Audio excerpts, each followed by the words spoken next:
Sa February 10 pang opisyal na pagsimula ng Year of the Water Snake sa Chinese calendar. Pero ngayon pa lang, nagkalat na sa Binondo, Maynila ang iba't ibang patok na pagkaing Chinoy. Saksi si Athena Imperial.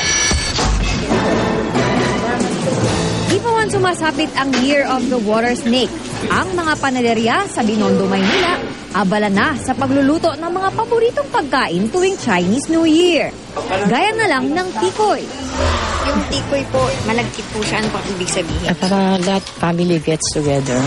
It symbolizes togetherness, yung sticking together. Kasi matikit siya, di ba? Bukod sa mga typical na flavor gaya ng pandan, mangga, at may halong red beans, meron ding tikoy na hugis isda. Sa Chinese language daw kasi, magkasintunog ang tawag sa isda at prosperity. O di kaya itong tikoy na hugis gold bar, nakasaganaan din daw ang kahulugan.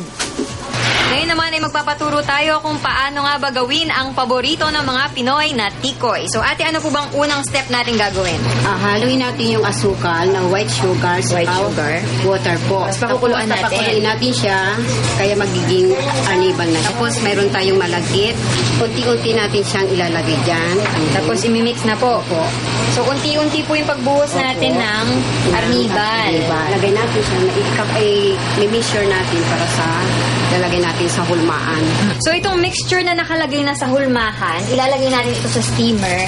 Tapos after at least 45 minutes, maluluto na siya. At ang kalalabasan, ito na yung tikoy na inihahanda natin tuwing Chinese New Year. Pampaswerte rin daw ang mga bilog na prutas tulad ng kiat-kiat at mandarin oranges.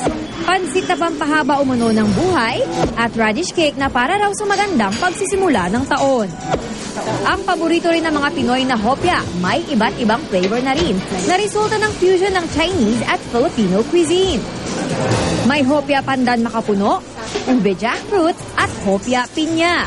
Sa mga hopya po, pag bumibili tayo, favorite natin flavor. Munggo, yung baboy.